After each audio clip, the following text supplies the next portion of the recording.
Halo fotografer, Darman di sini. Hari ini kita masih di BTS series, lebih berfokus ke spot healing ya. Jadi gue mau ngelakuin edit cepat di foto fashion ya. Kalau kemarin itu tuh pemotretan, jadi baju tradisional Lampung nih. Jadi biasanya kan kalau kita ngedit tuh bagian paling lama pada saat kita pakai healing brush tuh waktu bersih-bersih muka. Nah kali ini gue pakai spot healing. Oke, langsung aja kita buka Lightroom-nya.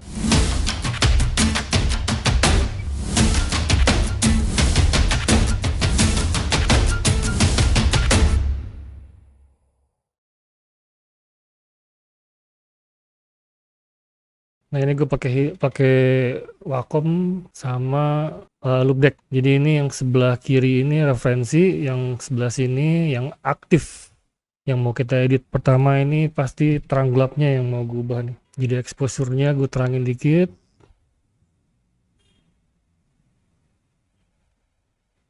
Terus ini kayaknya agak ke hijau-hijauan ya. Oke, kita udah normalin white balance-nya. Terus temperaturnya kita agak sedikit bikin dia warm.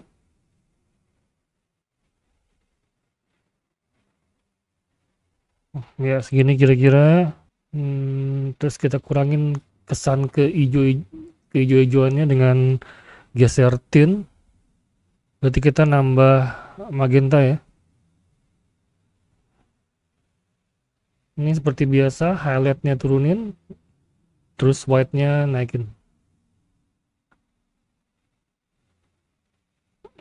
Kurang terang masih ya. Exposure-nya kita naikin lagi. Ini kayaknya udah agak mirip dah. Iya, agak mirip ya. Oke, langsung aja kita masuk ke Photoshop. Klik kanan, edit in, open as smart object in Photoshop. Ya udah masuk ke Photoshop nih. Lightroom-nya gue matiin ya. Kita zoom, Ctrl plus. Dua file kebuka nih. Nah ini kelihatan nih dia bopengnya cuma dikit banget di sini. Jadi kita bersihin. Ini perasaan masih kurang terang ya. Kita double klik, dia masuk ke kamera raw. Exposure-nya kita naikin dikit.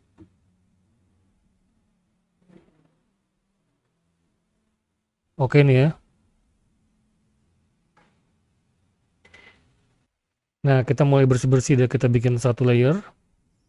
Terus kita zoom. Kali ini kita pakai, ya kali ini gue pakai spot healing brush tuh. Nah di sini pilihannya ada content aware, ada create text tool, ada proximity match. Jadi yang content aware nih misal nih, kemarin kan cara kerja healing brush tuh kita manual ya, milih tekstur penggantinya. Misal gue mau ngilangin yang ini, gue ngambil dari sekitar-sekitarnya dipakai sambil pencet alt ya. Nah kalau misalnya pakai spot healing, dia tuh otomatis nyari tekstur yang kira-kira mirip-mirip dengan daerah yang mau kita perbaikin. Yang sering gue pakai content aware, jadi dia tuh bikin sendiri dengan referensi tekstur di sekitarnya yang kira-kira bisa dipakai di area yang kita mau hilangin. Di sini create tekstur, dia bener-bener bikin tekstur baru. Kadang-kadang suka nggak mirip sama area sekitarnya nih, soalnya kan daerah pipi ini dia teksturnya beda ya. Nih daerah pipi sini nih sama yang bawahnya aja udah beda teksturnya, jadi kita harus hati-hati nih dikit nih. Terus ada satu lagi, dia nyari yang kira-kira mirip sama dia, sedangkan di daerah sini kan kayaknya yang mirip banget nggak terlalu banyak ya. Jadi pengalaman gue sih, gue pakai content aware. Ini content aware ini enak kalau kita bersihin rambut yang nyilang-nyilang gini nih. Dia tuh pinter tuh nyari tekstur penggantinya. Ya. Jadi hari ini gue pakai content aware. Kita nggak cepetin nih biar kita tahu berapa lama kita ngedit. Terus triknya tuh jangan dipakai buat ngebersihin kotoran yang gede, soalnya nanti nggak bakal natural. Jadi kalau misalnya emang area yang mau kita bersihin itu areanya gede, lebih baik manual. Ini kagok nih, ada talinya, gue lepas dulu talinya. Oke, langsung kita mulai. Nah, tuh lihat, dia agak-agak ngeblur ya, jadi harus diperhatiin. Kalau dia ngeblur, ulang.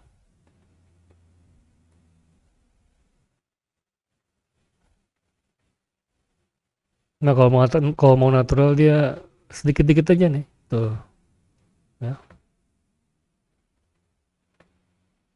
Jangan langsung sekali begini, jangan. Nanti dia kayak ada kesan area blur di situ. Tuh, jadi dikit-dikit sambil dilihat natural atau enggak. Kalau nggak natural, ulang gitu. Ribet nggak ribet sih, cuma ini lebih cepet ya. Dan kalau untuk cuma upload di Instagram atau sosmed, gue biasanya ngelakuin ini. Tapi kali ini kita mau untuk cetak di kalender ya. Jadi gue tetap harus perhatiin jangan sampai ada area blur sendiri di situ.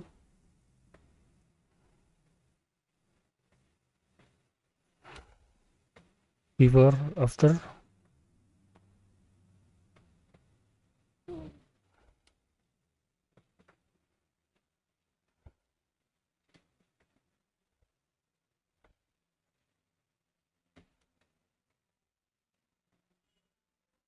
Nah, nanti kalian bisa ambil kesimpulan sendiri nih berapa cepat gue ngedit di area ini ya.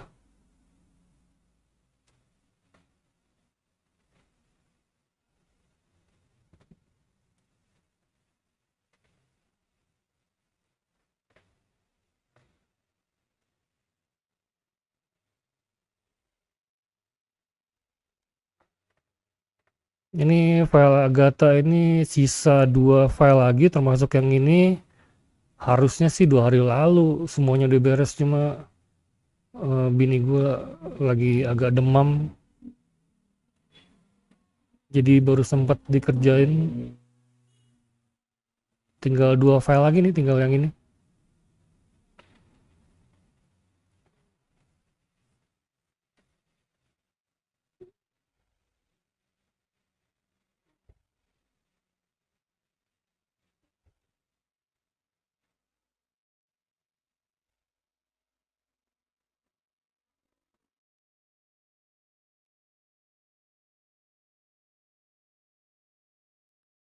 Jadi hajar berkali-kali ya, sampai dia kelihatan natural. Natural tuh dalam arti tekstur yang kita tuju sama sekitarnya tuh udah agak-agak mirip, itu patokannya tuh.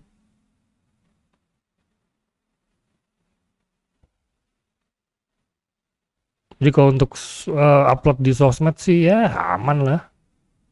Siapa sih yang mau ngezoom banget ya? Itu niat banget berarti. Ya tapi nggak apa-apa. Kalian kalau misalnya mau belajar ya harus gitu. Download fotonya. Misalnya lu punya idola fotografer nih, misal lu download fotonya, terus lu perhatiin apa yang terjadi di fotonya dia. Zoom. Kemarin kan udah gua ajarin tuh cara ngeliat kotoran di muka pakai supported layer yang brightness tuh. Terus kalian juga udah gue sharing soal ngebahas belang hue, belang saturation, dan cara nyelesainnya malah udah gue share tuh. Ya karena gue bukan fotografer landscape juga, jadi sementara model dulu ya.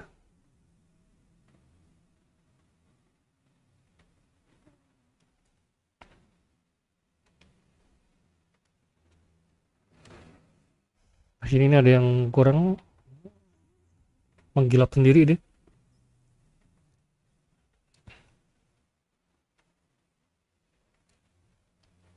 Jauh ya ketajamannya kalau kita dibandingin sama foto beauty portrait kemarin tuh. Ya emang kalau misal mau lebih tajam ya komposisinya lebih ketat dari awal. Jangan ngambilnya full body terus karena kalian males lu crop tuh jadi portrait, jangan, hasilnya kayak gini nih. Ini waktu masih belum di crop loh, apalagi udah di crop dia jadi kelihatan soft. Fotonya tuh nggak tajam. Kalau nggak tajam tuh bukan gue banget ya kayaknya.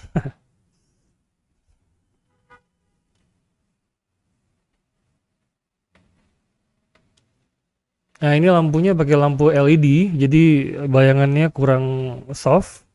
Nanti kita sekalian bikin soft biar kelihatan seperti pakai softbox. Tapi ya nggak masalah, shoot pakai LED, praktis kan. Dan hasilnya bisa langsung kita lihat langsung tanpa berhayal-hayal seperti pakai flash.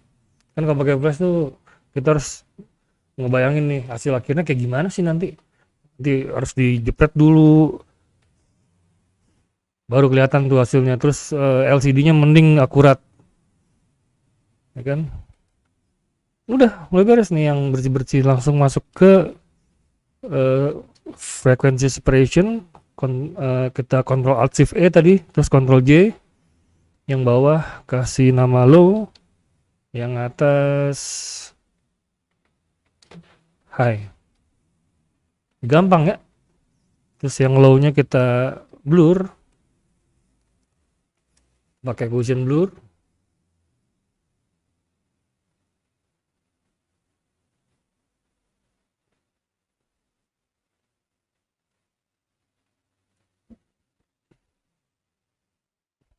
Ini pori-porinya masih kelihatan, hati-hati jangan sampai hilang dia. Jadi kita hilangin bener-bener pada saat ngeblurnya. Gue pengen fotonya natural. Nah ini jadi area yang kena pada saat kita mixer brush. Tapi kalau misalnya dia masih kelihatan kayak tadi tuh, itu nanti detailnya bakal hilang tuh, kehajar sama mixer brush. Kita okein, terus high, image, apply image, merge-nya ganti ke low, layer low. Terus kita ada di 16 bit ya. Wah, ini Pro Photo ini.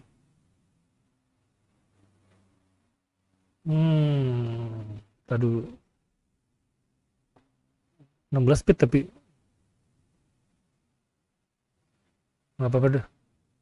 Ini kemarin ini apa Lightroom gue bermasalah. Tapi 16 bit kok. Nggak apa-apa low, terus ini karena 16 bit kita pakai add, terus invert. Terus dari normal blend mode-nya kita ganti ke linear light. Terus kita bikin group, pilih yang low-nya sambil pencet control, terus control G. Before after. Ya, nggak terjadi apa-apa ya. Tuh nggak ada perubahan, berarti kita udah bener. Jadi nggak masalah, dia color profile-nya Pro Photo. Dan itu emang bagus sih Pro Photo, berat tapi ya. Terus kita bikin layer baru untuk mixer brush. Zoom out dikit, Ctrl minus. Kita halusin highlight yang ngeblok. Mixer brush, settingannya seperti biasa. Kalian bisa tiru. Terus kalian modifikasi, tergantung kebiasaan kalian nanti. Pakai mouse atau pakai Wacom. Gue tuh sebenarnya bukan fotografer yang gear oriented ya, tapi jujur nih, alat itu ngaruh loh ke hasil kita. Kecuali kalau kita lagi belajar ya, lagi belajar dengan budget yang kurang dan belum ngasilin duit nih, apa yang kita hasilin, apa yang kita lakuin, sedangkan investasi ini kan gede-gede ya. Kayak beli Wacom mouse, Wacom Talbot ini aja harganya sekitar 1,5an. Itu yang paling murah tuh. Kalau mau kelihatan lebih profesional ya beli Intuos yang harganya 6 juta, 5 juta. Ini mantap tuh. Jadi kerjanya lebih mudah, lebih cepat, dan profesional looknya dapat. Jadi kalau misalnya ada klien masuk ke studio tuh kelihatan tuh, wah ini fotografer nggak main-main nih, gitu. Itu penting loh. Tapi harus diimbangin sama kemampuan kalian. Jangan sampai megang alat mahal-mahal ratusan juta, kamera seharga Avanza, tapi hasilnya kayak jepretan iPhone. Nah itu yang lucu tuh. Jadi kalau misalnya di kelas tuh biasanya gue bilang alat tuh nggak masalah, yang penting main behind the gun. Tapi nggak juga. alat tuh ada batasannya. Makin mahal alat, jelas fitur yang ditawarkan makin banyak. Begitu juga lensa. Jadi kalau lensa makin mahal ya makin bagus, tapi disesuaikan sama keperluan kalian. Ini gue mau ngehalusin bayangan gara-gara apa? LED. Tinggal gue pakai mixer brush.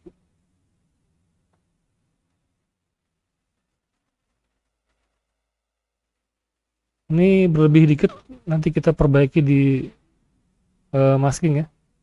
Tuh berlebih dikit tuh ke baju tuh.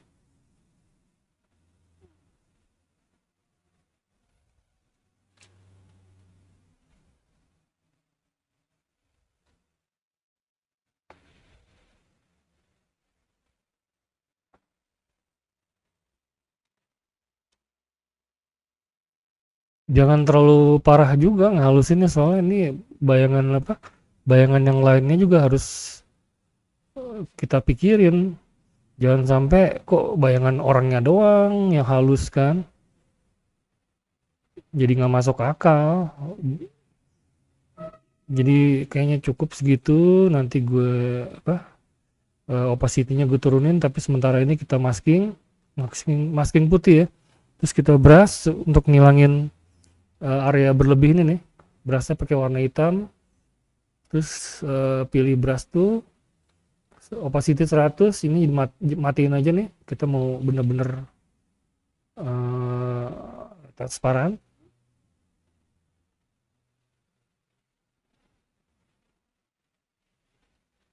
Ini sambil kita nyalain nih si apa? Masking optionnya. Itu tuh shortcutnya garis miring kebalik ya.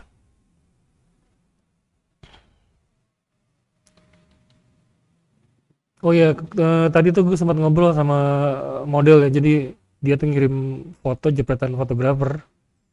Jadi fotonya seksi men.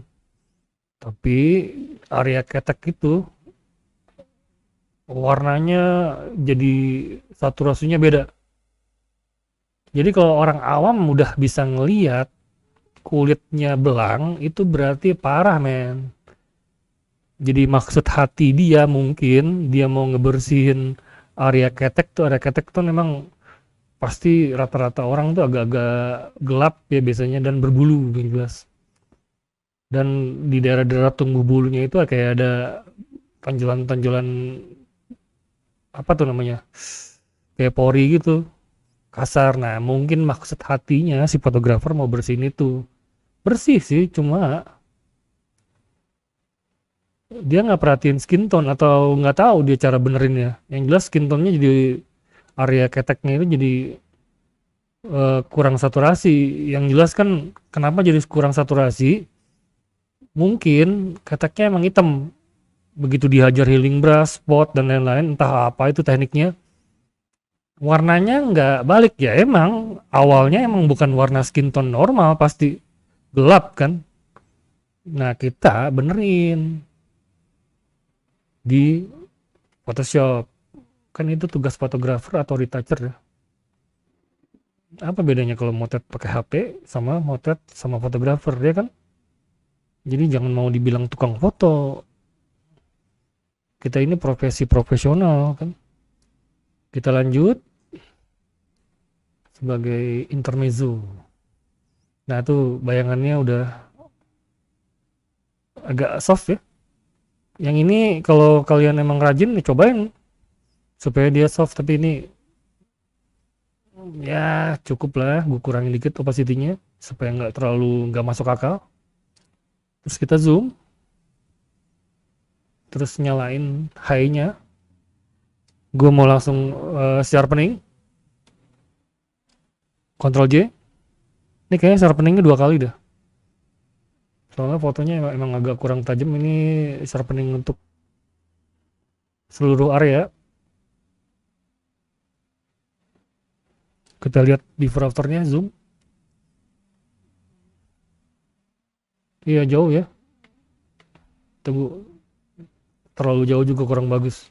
Nah sekali lagi Ctrl J. Nah ini untuk mata. Ini kita clipping mask. Wah, makin parah. Terus kita kurangin opacity-nya. Ya. Lalu kita masking pakai masking hitam sambil pencet Alt. Nah, hilang. Ini gue mau najemin daerah mata doang. Sama area-area yang mengkilap-mengkilap itu tuh. Brushnya pakai warna putih.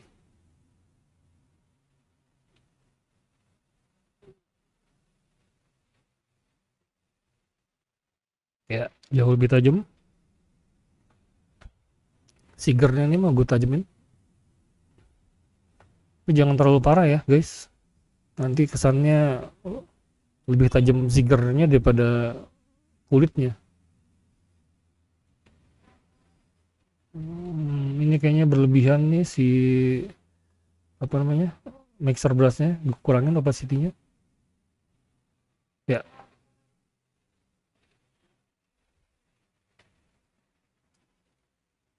lalu gue lihat lagi fotonya aman, ya aman, dindingnya bersih karena emang masih baru studionya Mbak Agatha. Gue langsung ke supported layer. Tunggu, ada yang lupa, gue mau bikin pop up highlight. Zoom dulu. Apa-apa zoom ya kalau sebelum ngelakuin. Nah, highlightnya yang diharapin segitu kira-kira untuk yang bagian yang paling terang. Terus double klik si layer. Biasa, geser underlying layernya.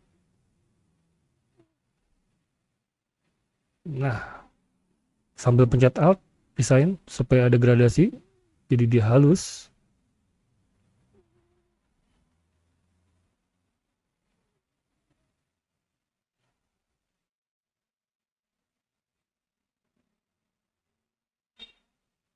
Ini ngegaris ya. Padahal keren loh itu. Segini kali ya. Before, after. Ya. Kurangin opacity-nya. Before, after. Gue mau efek itu cuma ada di daerah muka. Ctrl I. Terus kita brush. Pakai warna putih. Masking ya.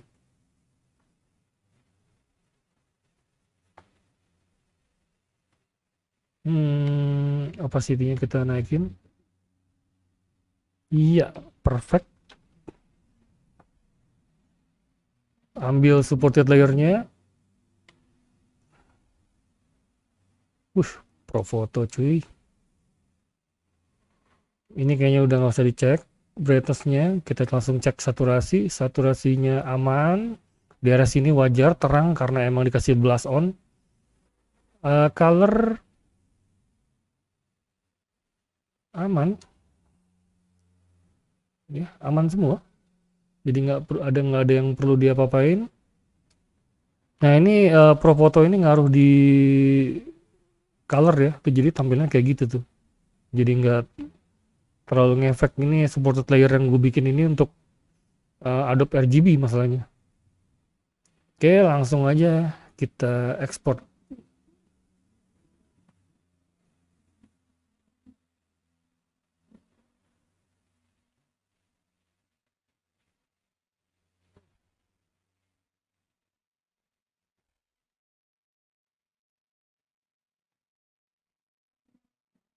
Ini ekspornya ke filenya Mbak Agatha, langsung aja.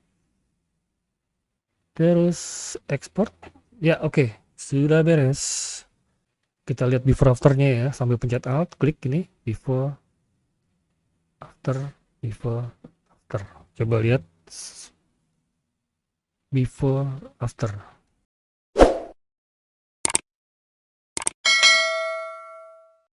Oke, cepet ya, pakai spot healing. Jadi triknya tuh jangan bersihin yang kotoran gede kalau pakai spot healing buat ngehemat waktu. Yang jelas di sini kebetulan rambutnya gak terlalu banyak kelihatan karena ketutupan siger. Nanti tadi udah gue praktekin beberapa rambut-rambut kecil yang bisa dibersihin secara cepat dengan menggunakan spot healing. Oke, sampai di sini, sampai ketemu di BTS berikutnya. Terima kasih.